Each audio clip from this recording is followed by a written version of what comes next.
Welcome back, everyone. Pal Ponder All Weather here. Let's talk about the impacts of this polar vortex that plunged all the way down into the deep south. Looking at the temperature anomalies just over the last 7 days.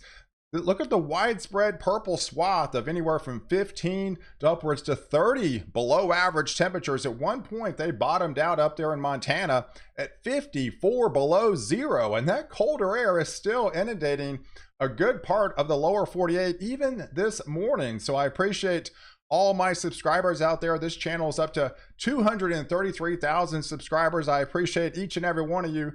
I do daily breakdowns on this channel, so if you are new, hit the subscribe button and follow all my daily content throughout 2024. So let's delve into the temperatures this morning, because like I mentioned, you're still feeling the effects of that polar vortex. Those areas up here into the lighter blue colors, that is well below zero, upwards to 15, even some 20 below zeros.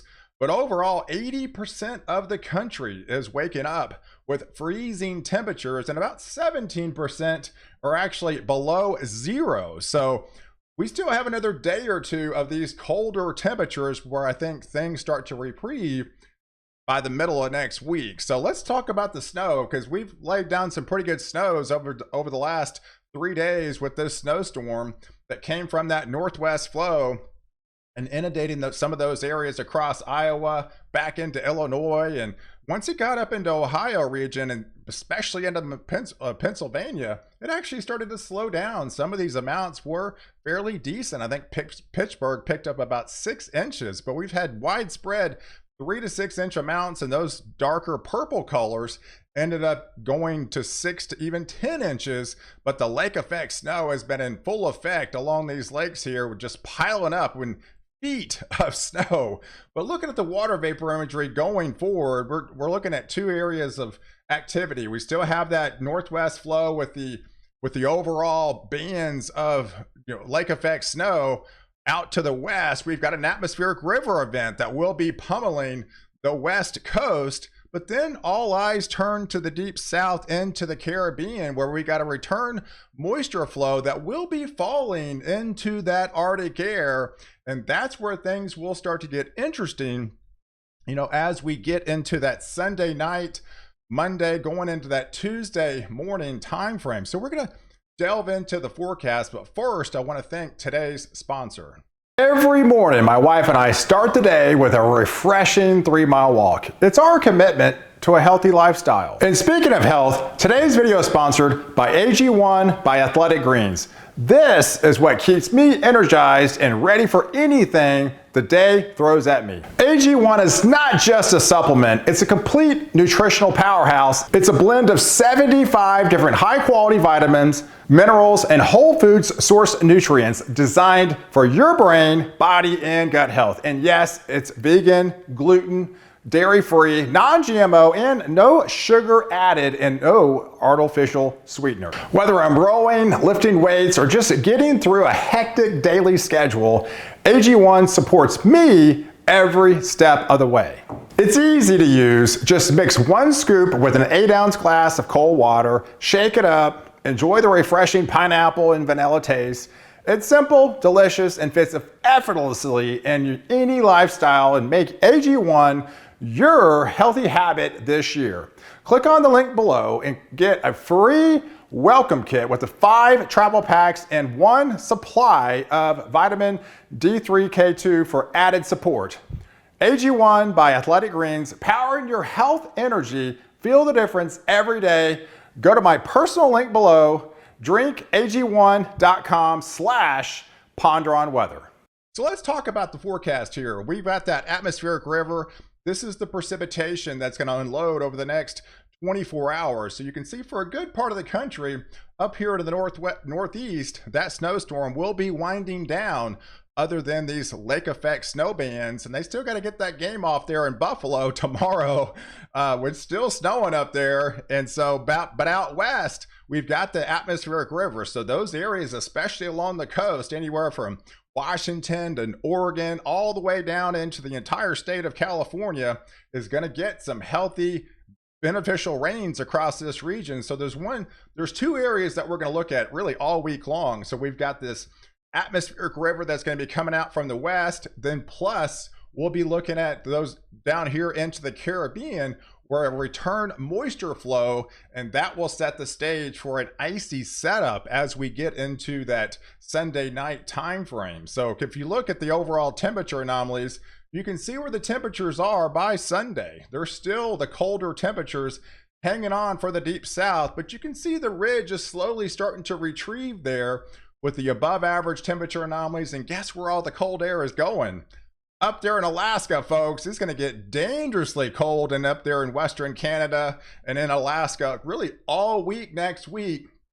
And by the time we get into next weekend, some of these areas in Alaska are going to be pushing 40, if not 50 below zero. So it's going to be bone chilling, biting cold up there. But for the rest of the country, further south into the lower 48, this is the transport that we'll be looking for. So this is the Caribbean Express, if you want to call it, of an abundance amount of moisture that's going to be inundating up here towards pulling the moisture from the Caribbean and then surging it northward. And at the same time, it's also going to be elevating these temperatures along its wake. But the problem is that rain will start to fall, at least on the front end, into that Arctic air, and that's never a good setup, because now we're talking about ice potential as we head into that Sunday night time frame. So if we zoom in at some of the latest high resolution guidance here, this is about 9 o'clock on Sunday night, and it's crucial because these areas in blue are going to be below freezing as the rain starts to fall. And what's going to happen is it's about 40 to 50 degrees, 2,000 feet or higher. It's got a warmer air aloft. The Arctic air sinks to the surface, so it's going to fall. But the problem is with temperatures at 28, 29, 30 degrees, that's going to fall as freezing rain. So these temperatures at 28, that's pretty crucial. Once it gets to 28, that pretty much freezes on everything it touches. 29 is kind of the iffy point. Once you hit 30, 31, 32 degrees, yes, that is definitely freezing, but that's typically more of a bridging and overpasses type, setup that we have to be concerned about. So these temperatures, even 1 or 2 degrees is going to be crucial, but this is 9 o'clock, right? So the main time frame is going to be into the overnight hours down here into the Texas region. So if we zoom to 3 o'clock in the morning, that's when we could be looking at a little bit more widespread freezing precipitation down here towards the Killeen, the Waco, to the Cleburne. The National Weather Service will likely be issuing a winter weather advisory down here today for that Sunday night time frame for this setup through Dallas, through north of Dallas.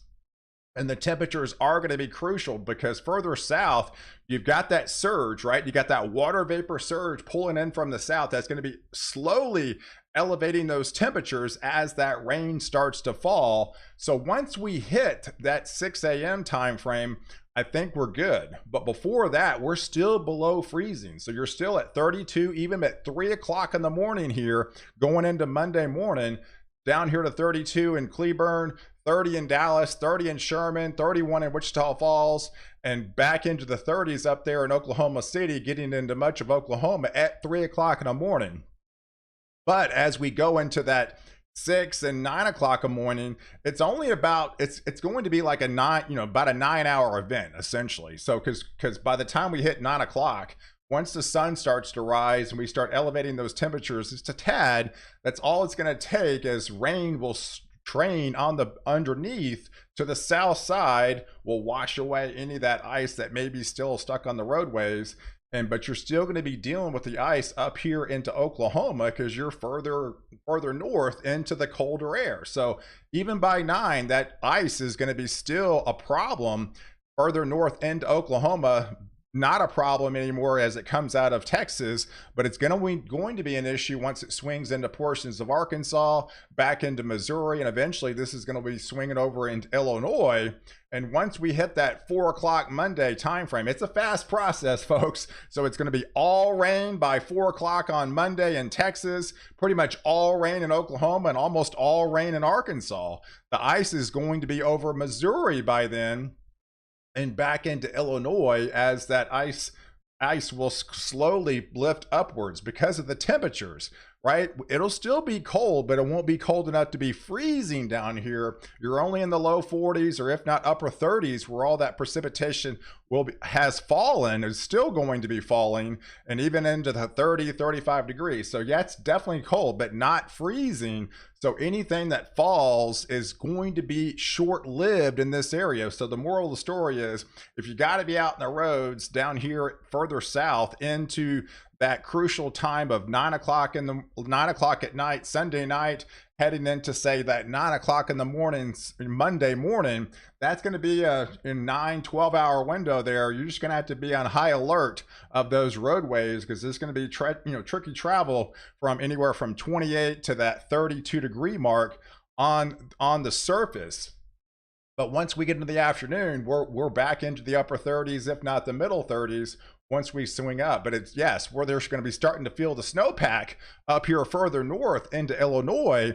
I don't even think you make it above freezing, because that added layer of ice that's coated on the ground because of all the snow you've received lately, that's going to be a concern. Now we're talking all that freezing rain on top of that ice pack, that snowpack heading into that Monday night into Tuesday morning time frame up here into central and northern Illinois. And eventually I think this will be going into Michigan with freezing rain set up, and then of course that rain will be on the southern side of this. But out to the west, right, you still got that atmospheric river. It's not going to go anywhere. It's going to be like an all-week event of just training rain around these areas. And then eventually this will start to swing into the portions of the desert Southwest, and all that moisture will be adding up those rainfall totals. And this one out here into the south, into the southeast, will start to get cranking, because now there's not much colder air. The only colder air left in town by Tuesday afternoon is going to be far north areas into the upper Great Lakes, and eventually heading up into portions of New England, as the warmer air will continue to surge. And as it does, it's going to continue surging that moisture in a lot of these areas into Texas, into Louisiana, back into Arkansas, into Illinois, as well as a good part of the southeast, and eventually heading up into Tennessee, into Kentucky, with all rain, not snow, all rain with that system. But before that, there's our ice threat we got to be concerned about. It's a freezing rain ice threat, I think, begins further south into Sunday night, going into Monday afternoon, Monday evening, eventually Tuesday morning up here into the Illinois, and eventually heading up into Michigan. So this is the spread going into Tuesday afternoon of where that ice could unload, with that system going to be training to the north. So if you live anywhere in these areas, just be on high alert during that time slot of the roadways. And always the best advice, if you don't have to be on the roads during that time, it's always better, because things will be going to be improving big time once that moves past your area. But what's going to happen this week? We've got a blocking set up. I mean, as this ridge starts to retreat, it pretty much locks over the northeast, and we've got this trough setting up just out west, and that just creates that zone out here for the southern plains, as well as into the southeast, where you just got a steady stream of moisture just funneling that area. And those rainfall totals are going to be pretty impressive, with just relentless rain, with that moisture surge coming from that Caribbean supply all the way up here into the deep south, as well as into the north, into the southeast.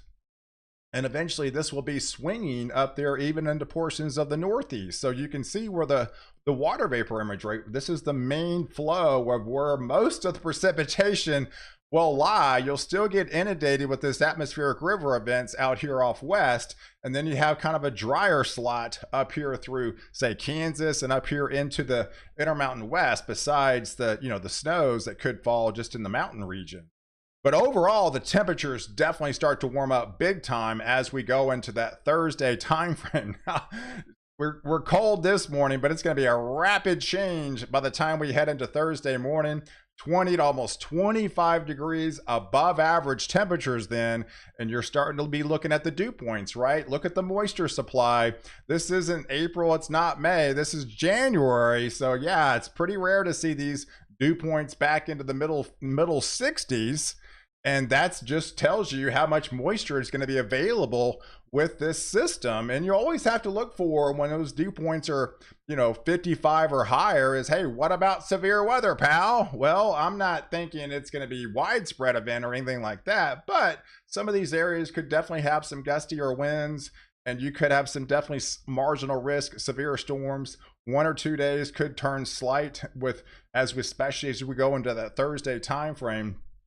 But these systems just don't go anywhere really all week long. This is Monday, Tuesday, Wednesday, Thursday, Friday, Saturday. So you can see it really doesn't go much of anywhere really all week next week, as this system will be continuing to funnel the same areas. So overall, for the next 7 days, look where we're at as far as the precipitation totals. You got 2 impact events. You got out west with the atmospheric river pummeling that heavier rains along the coast into Washington and Oregon and all of California, getting into portions of the desert Southwest. Look at the dry slot, like I told you, back up into good part of Kansas, up here into the central US. But further south, where you got the trough, and then you got the ridging over the top in the Northeast, that creates that blocking mechanism, and then that sets a stage for an abundance amount of rain down here into the Houston region, into Louisiana, back into Mississippi, into Alabama, into Florida. So I'm expecting probably widespread flood watches to be issued this week and continue almost all week long. And some of these areas could easily pick up 6 to 10, if not almost 1 foot of rain by the time we go into Saturday time frame. So I appreciate you guys watching. Do like this video, definitely hit the subscribe button, and catch my next update where I protect you for and after the storm.